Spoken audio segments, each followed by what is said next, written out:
بسم اللہ والصلاة والسلام علی رسول اللہ اما بعد فاعوذ باللہ من الشیطان الرجیم بسم اللہ الرحمن الرحیم رب اشرح لی صدری ویسر لی امری واحلل عقدۃ من لسانی یفقہوا قولی رب زدنی علما اللہم فقہنی فی الدین اللہم انفعنا بما علمتنا وعلمنا ما ينفعنا وزدنا علما۔ الحمدللہ، اللہ تعالیٰ کے فضل و کرم کے ساتھ آج ہم پارہ نمبر 20 کا آغاز کر رہے ہیں اور سورۃ النمل کا اگلا لیسن سٹارٹ کرنے لگے ہیں۔ آج کے لیسن کے اندر انشاءاللہ ہم آیت نمبر 60 سے آغاز کریں گے۔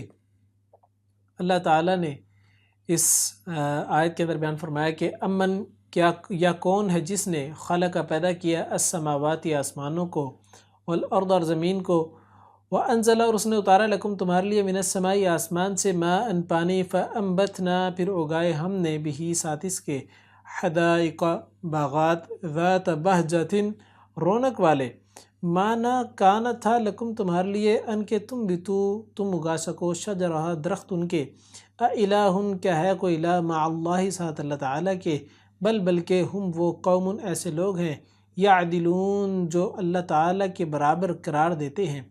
اللہ تعالیٰ نے بیان فرمایا کہ یا کون جن کو تم لوگ شریک ٹھہرا رہے ہو اور اللہ کے مقابلے میں لے کے آ رہے ہو، ذرا سوچو تو صحیح، بتاؤ تو صحیح ان کے کیا کارنامے ہیں۔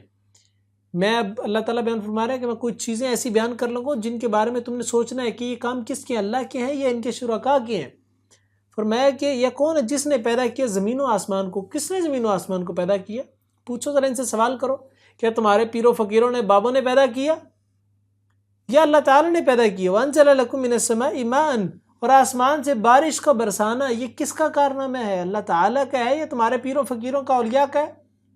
یہ تمہارے بتوں کا ہے، تمہارے درباروں کے متولیوں کا ہے یا گدی نشینوں کا؟ یہ کس کے کارنامے ہے؟ فرمایا یہ اللہ سبحانہ و تعالیٰ کے کارنامے۔ اللہ ہی ہے جو زمین و آسمان کا بنانے والا ہے، ایک اللہ ہی ہے جو بارشوں کا برسانے والا ہے۔ فَأَنبَتْنَا بِهِ حَدَائِقَ ذَاتَ بَہْجَةٍ اور پھر اگائے گا ساتھ اس کے باغات رونق والے۔ اس بارشوں کے برسانے سے اللہ تعالیٰ زمین کے اندر سے پودوں کو نکالتا ہے، بوٹیوں کو نکالتا ہے، جڑی بوٹیوں کو نکالتا ہے، درختوں کو اگاتا ہے۔ درخت ایک پودا، ایک چھوٹا سا نرم سا پودا ہوتا ہے جس کو ہوا کے آنے سے وہ ہلتا جلتا ہے، اور وہ نرم سا ہوتا ہے، جب بڑا ہوتا ہے تو سخت ہوتا جاتا ہے اور بہت بڑا درخت بن جاتا ہے چھاؤں والا۔ اللہ تعالیٰ نے فرمایا کہ اللہ تعالیٰ اس بارش کے زمین کے اوپر برسانے سے اللہ زمین کے اندر سے درختوں کو اگاتا ہے۔ جو اللہ درختوں کو اگانے والا ہے وہی اللہ انسانوں کو بنانے والا ہے، اور جو اللہ ایک مرتبہ انسانوں کو بنانے والے، مخلوقات کو بنانے والا، وہ دوسری مرتبہ مرنے کے بعد دوبارہ اٹھا لے گا۔ یہ اللہ تعالیٰ کی ذات کرنے والی ہے۔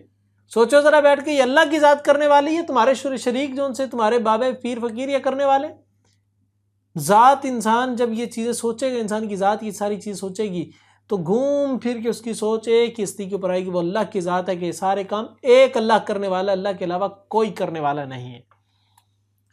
پھر فرمایا کہ ما کان لکم ان تنبتوا شجرہا، نہ تھا تمہارے لیے کہ تم اگا سکو درخت ان کے۔ انسان کے اختیار میں اتنی سی بات بھی نہیں ہے کہ انسان ایک درخت کو بھی اگا سکے۔ انسان خود نہیں اگا سکتا۔ کس چیز سے اگائے گا؟ مٹی سے اگائے گا۔ مٹی کو کس نے بنایا؟ اللہ نے بنایا۔ کس چیز کو مٹی کے اندر ڈالے گا؟ بیج کو ڈالے گا۔ بیج کو کس نے بنایا؟ اللہ تعالیٰ نے بنایا۔ خود سے تو کوئی چیز کر کے دکھاؤ، خود سے تو کوئی چیز اگا کے دکھاؤ۔ نہیں اگا سکتے۔ پوری دنیا کی سائنس ایک سائیڈ پہ کر لیں، ساری مل کے اکٹھی جڑ کے محنتیں کرنا شروع کر دیں، اللہ کے مقابلے میں ایک چیز کی تخلیق بھی نہیں کر سکتے۔ یہ اوقات ہے ان سب چیزوں کی، سب پیروں فقیروں کے بابوں کی۔ اللہ تعالیٰ کی سب سے بڑی جو نعمتیں ہیں وہ ساری کی ساری اللہ تعالیٰ نے تذکرہ کیا اور کہا کہ ان سب کو بنانے والا کون ہے؟ ایک اللہ بنانے والا۔ اِلٰہٌ مع اللہ، کیا ہے کوئی اللہ کے علاوہ ان سب کاموں میں کوئی شریک؟ کیا ہے کوئی اللہ کے علاوہ ان سب کاموں کو کرنے والا؟ کیا ہے کوئی اللہ کے علاوہ عبادت کے لائق؟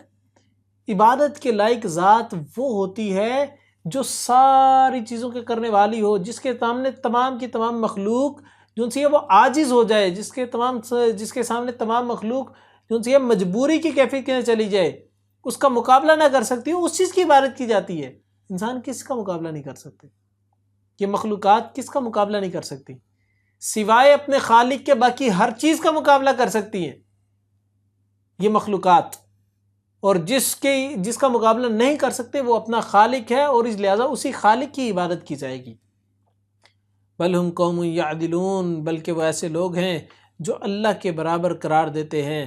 امن، یا کون ہے جس نے جعل بنایا الارض زمین کو قرارن جائے قرار، وجعل اور اس نے بنایا خلالہا درمیان اس کے انہارن نہروں کو، وجعل اور اس نے بنایا لہا اس کے لیے رواسی پہاڑوں کو، وجعل اور اس نے بنایا بین البحرین دو سمندروں کے عاجزن ایک پردہ، الہ مع اللہ کیا ہے کوئی الہ ساتھ اللہ تعالیٰ کے، بلکہ اکثر ان کے لا یعلمون نہیں وہ علم رکھتے۔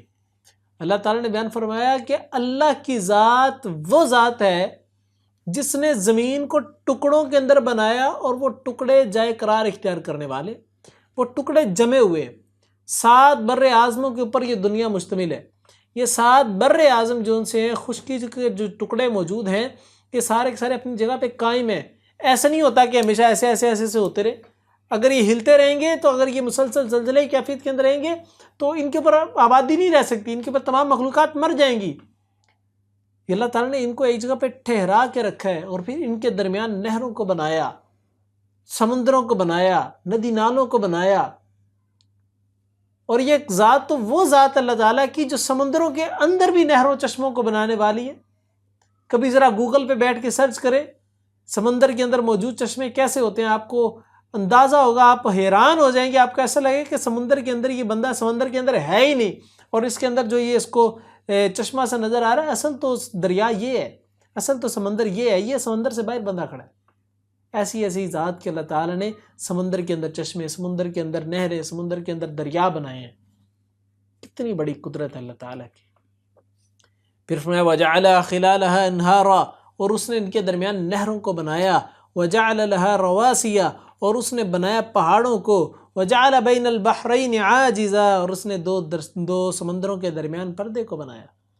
پہاڑوں کو بنانے والی ذات کون ہے؟ اللہ تعالیٰ کی ذات ہے۔ پہاڑ کیسے بنتے ہیں؟ 2 زمین کی لیئرز کا آپس میں اس طرح جا کے ملنا، اور ملنے کے بعد جب مزید پریشر لگتا ہے تو ایک لیئر نیچے اور دوسری لیئر اوپر چڑھتی ہے۔ جب یہ اوپر چڑھتی ہے تو اس طریقے سے اکٹھی ہوتی ہے۔ یہ درمیان کا جو ابھرا ہوا مقام ہے اس کو پہاڑ کہتے ہیں۔ یہ چیزیں پھر پہاڑ کی شیپ اختیار کر جاتی ہیں، یعنی زمین سے اوپر کی طرف ابھر جاتی ہیں۔ تو زمین کی ان پلیٹس کو ورکنگ کے اندر لانے والا، حرکت کے اندر لانے والا، متحرک کرنے والی ذات کون ہے؟ ایک اللہ کی ذات ہے۔ اور یہ سیسمک ویو زمین کی پلیٹس کے اندر کریٹ کرنے والی ذات کون سی ذات ہے؟ ایک اللہ تعالیٰ کی ذات ہے۔ وہی ذات ہے جو زمین کے زلزلوں کو لے کے آتی ہے، اور وہی ذات ہے جو ان پلیٹس کو چینج کرتی ہے اور پہاڑوں کی شکلیں زمین اختیار کرتی ہے۔ اور پھر وہی ذات ہے جس نے کس کو بنایا؟ 2 سمندروں کے درمیان ایک آڑ کو، ایک پردے کو بنایا۔ اللہ تعالیٰ نے سورہ یاسین کے اندر بیان فرمایا نا، مرج البحرین یلتقیان بینہما برزخ لا یبغیان، کہ ان 2 دریاؤں یا 2 سمندروں کے درمیان ایک آڑ ہے، ایک پردہ سا ہے۔ ایک کا پانی میٹھا ہے، ایک کا پانی کڑوا ہے، نمکین ہے۔ ایک کا رنگ کچھ ہو رہا ہے، دوسرے کا رنگ کچھ ہو رہا ہے۔ لاکھ تجربے کر لیں وہ اکٹھے نہیں ہو سکتے۔ سائنٹسٹ نے تجربے کیے اور اس کے بعد اس کے درمیان سے ایک جھلی کو نکال کے دکھایا، کہا کہ یہ ایک جھلی ہے جس کی وجہ سے یہ لوگ اکٹھے نہیں ہوتے۔ اللہ نے بیان کر دیا کہ اللہ تعالیٰ کی ذات وہ ذات ہے جو 2 سمندروں کے درمیان پردے کو بنانے والی ہے۔ الہ مع اللہ، کیا ابھی بھی تم اللہ تعالیٰ کے ساتھ کسی اور کو شریک ٹھہراتے ہو؟ عبادت کے اندر شریک ٹھہراتے ہو، تعظیمی سجدے کرتے ہو، اللہ کے سامنے عبادت کے سجدے کرتے ہو، ان کے سامنے تعظیماً سجدے کرتے ہو۔ فرق کیا پیچھے رہ گیا؟ کیا اللہ کو جب سجدہ کر رہے عبادت کے لیے تو وہ تعظیمی طور پہ نہیں ہو رہا؟ وہ اس کی اللہ کی تکریم نہیں کر رہے تم؟ یعنی عبادت کے سجدے کے اندر بھی تعظیم اگر شامل ہے تو اس سائڈ پہ جو آپ لوگ سجدہ کر رہے ہیں پیروں فقیروں کو، ولیوں کو، وہ اگر تعظیمی سجدہ بھی مان لیں تو اللہ کو جو تعظیمی سجدہ کر رہے ہیں اور جو بتوں کو، اپنے پیروں فقیروں کو تعظیمی سجدہ کر رہے ہیں، کہ یہ بھی شرک نہ ہو گیا؟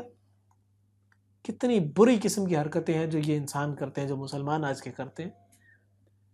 حالات ہم سب کے سامنے ہیں کہ درباروں پہ جس طریقے سے معاملات ہوتے ہیں وہ صرف اور صرف یہ ہماری کم عقلی اور جہالت کی بنیاد پر ہوتے ہیں۔ پھر فرمایا کہ بل اکثرهم لا یعلمون، اکثریت لوگ جو ان سے ان چیزوں پہ غور و فکر نہیں کرتے، وہ جانتے ہی نہیں ہے کہ اللہ تعالیٰ نے سارے کام کیے کس طریقے سے کیے۔ کبھی غور و فکر کیا ہو تو پھر نا، سوات کا گان، ناران کا گان، سوات کلام، بالن جبا، گوین جبا، ان سب کشمیر، گلگت، بلتستان، ان سب جگہوں پہ جاتے ہیں، اسکردو جاتے ہیں اور جا کے سیر سپاٹے کر کے آ جاتے ہیں۔ کبھی اللہ کی تخلیق پہ غور کیا؟ کہ کس طریقے سے بادل جو ان سے ہیں وہ پہاڑوں کو ٹکرا رہے ہوتے ہیں، بادلوں کو ہاتھ چھو رہے ہوتے ہیں، اور کس طریقے سے زمین کے اوپر پہاڑوں کو اللہ تعالیٰ نے ابھارا ہے، کس طریقے سے دو پہاڑوں کے درمیان چشموں کو اللہ نے نکالا، کس طریقے سے پہاڑوں کی بلندی پہ برف جو سی موجود ہے وہاں پر دھوپ پڑ رہی ہے اور نیچے برف موجود نہیں ہے۔ یہ اللہ کی قدرت، اللہ کی شان ہے کہ جس نے یہ ساری چیزیں بنائیں۔ امن یا کون ہے جس نے یجیب دعا قبول کرتا ہے، یا جو دعا قبول کرتا ہے المضطر بے قرار کی، اذا جب دعاہ وہ دعا کرتا ہے اس سے، ویکشف اور وہ دور کرتا ہے السوء تکلیف، ویجعلکم اور وہ بناتا ہے تمہیں خلفاء الارض جانشین زمین کے، الہ مع اللہ قلیلا ما تذکرون، کیا ہے کوئی الہ ساتھ اللہ تعالیٰ کی، کتنا کم تم نصیحت پکڑتے ہو۔ اللہ نے فرمایا کہ ایک انسان امن کی حالت کے اندر ہے، خوشی کی حالت میں، سکون کی کیفیت کے اندر ہے، وہ اگر کسی بھی ذات کو نہیں پکارتا اس کا معاملہ ایک سائڈ پہ، لیکن ایک وہ ہستی، ایک وہ بندہ جو کہ بے قراری کی کنڈیشن کے اندر، ڈپریشن کے اندر ہے، ٹینشن کے اندر ہے، خوف کی حالت کے اندر ہے، یعنی بےچینی کی حالت کے اندر ہے، اس کنڈیشن کے اندر بھی وہ چاہے جس مرضی بتوں کو پکارنے والا ہو، اس کنڈیشن کے اندر جب وہ ایک مرتبہ اللہ کو پکارتا ہے تو کون ہے، کون سی ہستی ہے جو اللہ کے علاوہ اس کی پکار کو سن لے؟ یہاں پر الٹا معاملہ ہے کہ کہتے ہیں جی اللہ ڈائریکٹ نہیں سنتا۔ کون ڈائریکٹ سنتا ہے جی؟ وہ علی رضی اللہ تعالیٰ ڈائریکٹ سنتے ہیں، رسول اللہ صلی اللہ علیہ وسلم ڈائریکٹ سنتے ہیں۔ اچھا جی رسول اللہ صلی اللہ علیہ وسلم ڈائریکٹ سنتے ہیں، رسول اللہ صلی اللہ علیہ وسلم کی قبر مبارک کہاں پہ ہے؟ مدینہ کے اندر ہے۔ اچھا جی مدینہ کے اندر بیٹھے رسول اللہ صلی اللہ علیہ وسلم آپ کی بات کو سن رہے ہیں، اللہ جو تمہاری شارک زیادہ قریب ہے وہ نہیں سن رہا۔ نجف کے اندر موجود دربار جو ان سے ہے وہاں پر پیر صاحب تمہاری باتوں کو ڈائریکٹ سن رہے ہیں، اللہ تمہاری شارک زیادہ قریب ہو کے نہیں سن رہا۔ بغداد کے اندر موجود پیر صاحب جو ان سے ہیں ان کی قبر کے اندر موجود وہ وہیں پر مر بھس گئے ہیں، تو وہاں پر اس قبر کے اندر بھی تمہاری باتوں کو ڈائریکٹ سن رہے ہیں، اللہ تمہاری شارک زیادہ قریب ہو کے نہیں سن رہا۔ لاہور کے اندر بی بی پاک دامن کا مزار بنایا، وہاں پر موجود وہ پیر تمہاری باتوں کو ڈائریکٹ سن رہے ہیں، اللہ تعالیٰ تمہاری باتوں کو ڈائریکٹ نہیں سن رہا، حالانکہ وہ تمہاری شارک زیادہ قریب ہے۔ کیسی گھٹیا قسم کے عقائد ہیں، کیسے گندے قسم کے نظریات ہیں کہ اللہ ڈائریکٹ سن نہیں رہا اور ان کے پیر فقیر سارے ڈائریکٹ سن رہے ہیں، اللہ سے بڑھا کے چیزوں کو بنا دیتے ہیں، اللہ کی سماعت کی جو صفت ہے اس کو بڑھا کے لوگوں کے اس سے بھی لوگوں کو بڑھا دیتے ہیں، لوگوں کی سماعت کو اللہ کی سماعت کے اوپر لے جاتے ہیں کہ اللہ ڈائریکٹ نہیں سن رہا، یہ ڈائریکٹ سن رہے ہیں۔ کیسی فضول قسم کے نظریات ہیں۔ اللہ تعالیٰ ہم سب کو ان چیزوں سے بچائے۔ اللہ تعالیٰ نے فرمایا کہ جب لوگ پریشانی کے اندر اللہ تعالیٰ کو پکارتے ہیں تو کون ہے جو اللہ کے علاوہ ان کی پریشانی کو دور کر دے؟ قرآن مجید کی سورۃ البقرہ کے اندر اللہ تعالیٰ نے بیان فرمایا نا وَإِذَا سَأَلَكَ عِبَادِي عَنِّي فَإِنِّي قَرِيبٌ أُجِيبُ دَعْوَةَ الدَّاعِ إِذَا دَعَانِ فَلْيَسْتَجِيبُوا لِي وَلْيُؤْمِنُوا بِي لَعَلَّهُمْ يَرْشُدُونَ۔ فرمایا کہ جب میرے بندے میرے بارے میں سوال کریں تو میرے بندوں میں تمہارے قریب ہوں۔ اجیب دعوت الداعی اذا دعان، جب پکارنے والا مجھے پکارتا ہے، فلیستجیبوا لی ولیؤمنوا بی، میں اس کی پکار کو سنتا ہوں، بس یہ میری باتوں کو تو مانے، میرے پہ ایمان تو رکھے، میرے پہ یقین تو رکھے۔ کیسا معاملہ ہے؟ فرمایا کہ اللہ تعالیٰ تمہاری باتوں کو اس ٹائم سن رہا ہوتا ہے، اس ٹائم تمہاری دعاؤں کو سن رہا ہوتا ہے جب تم پریشانی کی کیفیت میں رب کو پکارتے ہو۔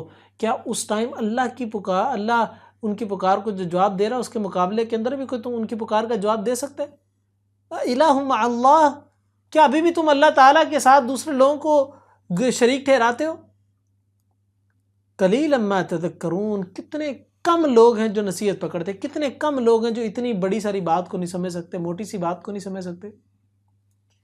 امن یا کون ہے جو یہدیکم راہ دکھاتا ہے تمہیں فی ظلماتی اندھیروں میں، البری خشکی کے، والبحری اور سمندر کے، ومن اور کون ہے جو یرسلو بھیجتا ہے الریاح ہواؤں کو، بشرن بطور خوشخبری، بین یدی رحمتہ آگے آگے اپنی رحمت کے، الہ کیا ہے کوئی الہ مع اللہ ساتھ اللہ تعالیٰ کے، تعالی بلندر ہے اللہ اللہ تعالیٰ عما اس سے جو یشرکون وہ شریک ٹھہراتے ہیں۔ اللہ تعالیٰ نے بیان فرمایا یہ کون ہے جو راہ دکھاتا ہے تمہیں اندھیروں کے اندر اور خشکی کے اندر، تری کے اوپر اور اندھیروں میں بھی اور روشنیوں میں بھی، کون ہے جو تمہیں اندر رستے دکھاتا ہے؟ رات کے اندھیرے میں انسان ٹریول کر رہا ہے، رستہ انسان کو کون دکھا رہا ہے؟ کمپس دکھا رہی، کمپس بنانے والی ذات کون ہے؟ انسان ہے۔ انسان کو کس نے بنایا؟ اللہ تعالیٰ نے بنایا۔ جب یہ کمپس موجود نہیں تھی، میپس موجود نہیں تھے، انسان رات کے اندھیرے کے اندر تاروں کو دیکھ کے اپنی ڈائریکشن کا تعین کرتا تھا، اپنی ڈائریکشن کو ڈیسائیڈ کرتا تھا، اور دن کے اجالے کے اندر انسان سورج کو دیکھ کے جو ان سے ہے وہ ڈائریکشن کا تعین کرتا تھا۔ تو یہ ساری کی ساری چیزیں جو ان سے ہیں، یہ کس نے بنائی ہیں؟ اللہ تعالیٰ نے بنائی ہیں۔ اللہ ہی تمہیں رستہ دکھا رہا ہے۔ سمندر کے اوپر موجود ہیں، حتیٰ حد نگاہ سمندر ہی سمندر ہے، رات کا اندھیرا ہے اور وہاں پر کسی قسم کے سگنل نہیں آ رہے، کوئی کمپس کوئی چیز کام نہیں کر رہی۔ کون سی چیز تمہیں رستہ دکھائے گی؟ یہ تاروں کی موجودگی تمہیں رستہ دکھائے گی۔ اور یہ تارے بنانے والی ذات کون ہے؟ ایک اللہ تعالیٰ کی ذات ہے۔ پھر فرمایا کہ وَمَن يُرْسِلُ الرِّيَاحَ بُشْرًا بَيْنَ يَدَيْ رَحْمَتِهِ، اور وہی اللہ تعالیٰ کی ذات ہے جو بارش کو برساتا ہے اور بارش کے ساتھ اپنے ہواؤں کو، تیز ہواؤں کو لے کے آتا ہے۔ یہ ہواؤں کا آنا اور بارش کا برسنا یہ اللہ تعالیٰ کی رحمت کے سبب ہے۔ کیا بارشوں کو برسانے والی ذات کوئی اور بھی ہے؟ کیا ان ہواؤں کو چلانے والی ذات بھی کوئی اور ہے؟ جب کوئی بھی نہیں ہے اس طرح کی ذات جو یہ سارے کام کر سکے، پھر اللہ کے علاوہ کسی اور کو کیوں عبادت کے لائق سمجھتے ہو؟ اِلٰہٌ مع اللہ، کیا ابھی بھی جو ان سے اللہ کے علاوہ کسی اور کی عبادت کرتے ہو؟ اللہ کے ساتھ کسی اور کو شریک ٹھہراتے ہو؟ تعالی اللہ عما یشرکون، یاد رکھو اللہ تم سب کے ان شریکوں سے بالا تر ہے۔ اللہ تعالیٰ تمہارے شرک سے بلند تر ہے۔ اللہ تعالیٰ کو تمہاری ضرورت نہیں، اللہ غنی ہے، تم لوگ فقیر ہو۔ یہ انسان کل قیامت کے دن بھگتے گا اپنے کارناموں کو۔ اور میں امن یا کون ہے جو ابتدا کرتا ہے الخلق تخلیقی، ثم پھر یعیدہ وہ اعادہ کرے گا اس کا، ومن اور کون ہے جو یرزقکم رزق دیتا ہے تمہیں من السماء آسمانوں سے، آسمان سے، والارض اور زمین سے، اِلٰہٌ مع اللہ، کیا ہے کوئی الہ ساتھ اللہ تعالیٰ کے؟ کل کہہ دیجئے ہاتوا برہانکم، لاؤ دلیل اپنی، ان اگر کنتم ہو تم صادقین سچے۔ اللہ تعالیٰ نے فرمایا اللہ کے علاوہ کون سی ایسی ذات ہے جو تخلیق کی ابتدا کرنے والی ہو؟ اللہ تعالیٰ نے انسانیت کو بنایا، انسانیت کی ابتدا کرنے والی ذات اللہ کے علاوہ اور کون ہو سکتی ہے؟ کہ ان جانوروں کو، ان مخلوقات کو، ان نباتات کو بنانے والی ذات اللہ تعالیٰ کی، تو اللہ کے علاوہ کسی اور نے بھی ان کو بنایا؟ ابتدا کس نے کی؟ اللہ نے کی ہے۔ اس کا اعادہ کون کرے گا؟ اس کو موت کون دے گا؟ اس کے موت کے بعد دوبارہ زندہ کون کرے گا؟ اللہ تعالیٰ کرے گا۔ وَمَن يَرْزُقُكُم مِّنَ السَّمَاءِ وَالْأَرْضِ، زمین و آسمان کے اوپر سے رزق کون دیتا ہے؟ یہ اللہ تعالیٰ دیتا ہے۔ یہ ہوائیں موجود نہ ہوں تو یہ زمین کے اوپر جو ان سے ہے وہ پولیسینتھسس کا عمل ہوتا ہے غالباً، یہ جو پھولوں سے دوسرے پھول کی طرف وہ ان کے جاتے ہیں، پارٹیکلز جاتے ہیں اور جا کے یہ آپس میں کلونز وغیرہ بنتے ہیں اور پھل پھول اگتے ہیں۔ یہ سارے کے سارے کام کس طریقے سے ہو سکتے ہیں اگر اللہ تعالیٰ ہواؤں کو نہ بھیجے؟ یہ پھلوں کا اگنا اللہ تعالیٰ کی طرف سے ہے، زمین سے رزق کا نکلنا، آسمان سے بارش کا برس کے زمین کو نرم کر کے رزق کا اگانا، یہ اللہ تعالیٰ کی طرف سے ہے۔ کون ہے جو یہ سارے کام کرنے والا ہو؟ الہ مع اللہ، کیا ابھی بھی تم اللہ تعالیٰ کے ساتھ لوگوں کو شریک ٹھہراتے ہو؟ یہ سارے کام اللہ نے گنوائے، کوئی ایک کام ایسا نہیں جو کوئی بھی شخص یہ دعویٰ کر سکے کہ یہ کام ہمارے پیر صاحب کرتے ہیں، کہ یہ کام فلاں ہمارے جو ان سے ہے وہ پیر فقیر بابے کرتے ہیں۔ اگر کوئی بندہ دعویٰ کر بھی دے تو اسی کے گروہ کے لوگ بھی اس کا ایک رد کرنا شروع کر دیتے۔ یہ سارے کام کرنے والی ذات ایک اللہ کی ہے۔ جب تسلیم کرتے ہو کہ یہ کام اللہ تعالیٰ کرتا ہے تو پھر عبادت بھی اسی کی کرو نا، پھر سجدہ بھی اسی کے سامنے کرو نا، پھر نظر و نیاز بھی اسی کی چڑھاؤ نا، پھر منتیں بھی اسی کے نام کی مانو نا۔ یہ کون سے طریقے ہیں کہ رجب کے کنڈے کریں، نظر اللہ اور یہ نیاز حسین اور یہ لنگر پیر فقیر کا چل رہا ہے، ٹھیک ہے، اور لنگر تمہیں رزق جو ان سے ہے وہ سیدنا علی اجویری جو ان سے نا وہ دے رہے ہیں، تمہیں پیر گن چکر دے رہے ہیں، تمہیں فلاں پیر دے رہا ہے، فلاں پیر دے رہا ہے، تمہاری قسمت جو ان سے امام بری کھوٹی کر رہا ہے، تو پھر اللہ تعالیٰ کی ذات کدھر گئی؟ اللہ تعالیٰ کی صفات کدھر گئی؟ ان چیزوں کو سمجھنے کی ضرورت ہے۔ الہ مع اللہ، کیا اللہ تعالیٰ کے ساتھ شریک ٹھہراتے ہو؟ قل ہاتوا برہانکم ان کنتم صادقین، لے کے آؤ دلیل اگر تم سچے ہو نا اپنے دعوے میں کہ نہیں ہمارے پیر بھی کچھ کرنے والے ہیں، ہمارے پیروں کو بھی اللہ تعالیٰ نے کچھ صلاحیتیں دی ہیں، کچھ اللہ تعالیٰ نے عطا کی ہوئی ہے، کچھ علم لدنی ان کے پاس ہے، لے کے آؤ دلیل۔ کون سا علم ہے؟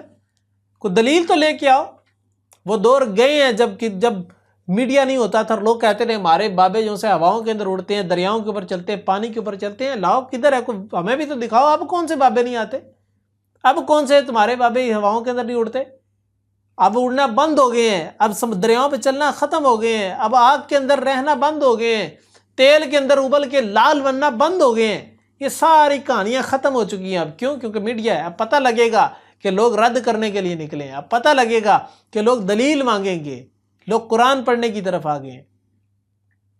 یہی وہ چیز ہے جو اللہ تعالیٰ بیان فرما رہے ہیں، فرمایا قُلْ لَا يَعْلَمُ، کہہ دیجئے نہیں جانتا، من جو کوئی فی السماوات آسمانوں میں ہے، والارض اور زمین میں ہے، الغیبہ غیب کو، الا سوائے اللہ تعالیٰ کے، وما اور نہیں، یشعرون وہ شعور رکھتے، ایان یبعثون کہ کب اٹھائے جائیں گے۔ اللہ تعالیٰ نے فرمایا کہ نہیں جانتا کوئی بھی شخص زمین و آسمان کے کسی بھی قسم کے غیب کے بارے میں، الا اللہ مگر اللہ تعالیٰ کے۔ یہ جو ہمارے ہاں مشہور ہے کہ رسول علم غیب رکھتے ہیں، رسول علم غیب نہیں رکھتے۔ غیب کا مطلب وہ ہے جو ہماری پانچوں سینسز، پانچوں حس جو سی ہمارے پاس موجود ہیں، وہ اس کے بارے میں نہ جانتی اور ہماری عقل اس چیز کا ادراک نہ کرتی، اس چیز کو غیب کہتے ہیں۔ دیوار کے پیچھے کیا ہے مجھے نہیں پتا، میرے لیے غیب ہے، لیکن جو دیوار کے پیچھے بندہ موجود ہے اس کے لیے وہ غیب نہیں ہے۔ اسی طریقے سے ہمارے لیے جو چیزیں غیب ہیں وہ اللہ جانتا ہے۔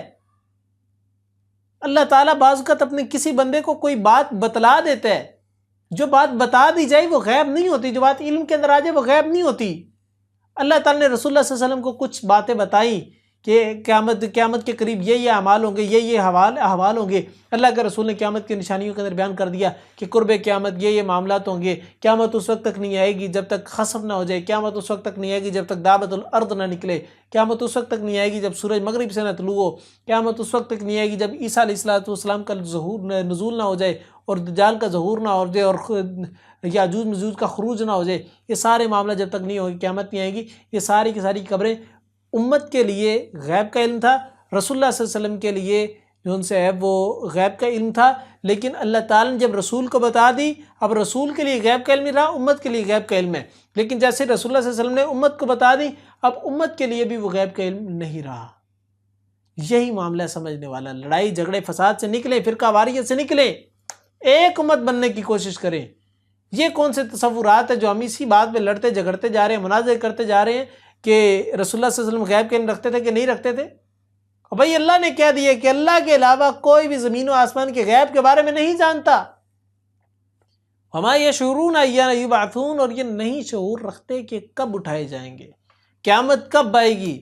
رسول اللہ صلی اللہ علیہ وسلم کو اگر غیب کا عالم تسلیم کرتے ہیں، یہ تصور کرتے ہیں کہ رسول اللہ صلی اللہ علیہ وسلم کو غیب کا علم تھا، پھر رسول اللہ صلی اللہ علیہ وسلم نے یہ کیوں کہا کہ قیامت کے بارے میں مجھے بھی اتنا علم ہے جتنا تمہیں علم ہے؟ جبرائیل امین کو جو کہا، جبرائیل امین کو اللہ تعالیٰ نے نہیں قیامت کے بارے میں بتایا، تو ان کو غیب کا علم نہیں تھا، اس طرح رسول اللہ صلی اللہ علیہ وسلم کو بھی نہیں تھا۔ کچھ باتیں بتلا دی، جو بتلائیں وہ اللہ تعالیٰ نے، وہ اللہ کے رسول نے امت کو بتا دی، اور جو امت کو بتا دی وہ رسول اللہ صلی اللہ علیہ وسلم اور امت کے درمیان اس غیب کے علم کا کوئی تناسب رہا ہی نہیں، کہ وہ فرق رہا ہی نہیں۔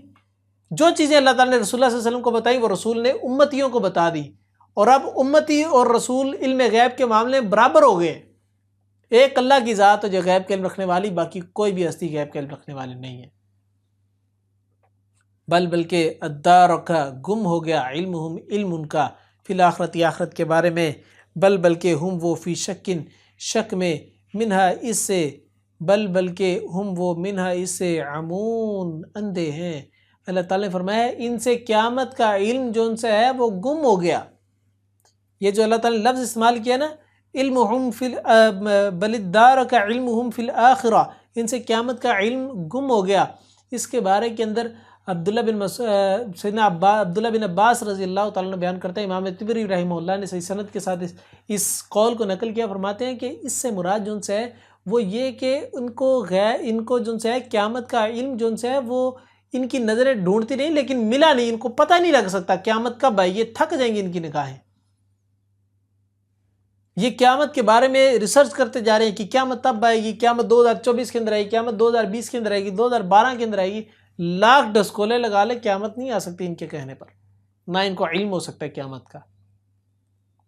بلکہ ہم وہ فی شک منہا، وہ اس چیز کے بارے میں شک میں ہے کہ قیامت پتہ نہیں آنی بھی ہے کہ نہیں آنی، قیامت اب آ رہی ہے تو قیامت تب آ رہی ہے، قیامت کل آ رہی ہے، پرسوں آ رہی ہے، اتنے 100 سال بعد آ رہی ہے، اتنے 1000 سال بعد آ رہی ہے، اتنے 50 سال، اتنے 70 سال، 100 سال، 150 سال رہ گئے، اور بھائی یہ کوئی نشانیاں نہیں ہے، یہ شک کی بنیاد پہ تم باتیں کر رہے ہو، اور کل قیامت کے دن جیسی قیامت آئے گی تب یہ سارے کے سارے تمہارے شک اختلافات دور ہو جائیں گے۔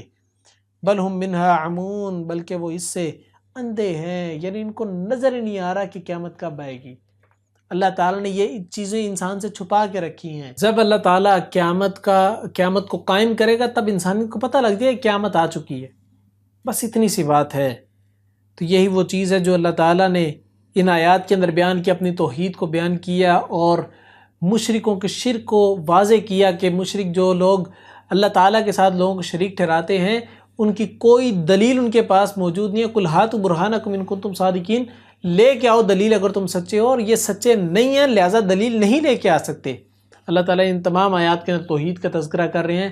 اللہ تعالیٰ سے دعا کرتے ہیں کہ اللہ تعالیٰ ہم سب کو توحید کے اوپر رہ کر زندگی گزارنے کی توفیق عطا فرمائے، اور قیامت کے اپنے موت کے قریب بھی جو ان سے کلمہ پڑھ کے موت نصیب فرمائے، آمین۔ میں نے جو کچھ بیان کیا وہ صرف اور صرف اللہ رب العزت کی توفیق کے سبب سے تھا، اور اگر بیان کرنے میں کوئی غلطی کوتاہی ہوئی ہے تو میرے طالب علم ہونے کی پختہ دلیل ہے اور شیطان مردود کی جانب سے ہے۔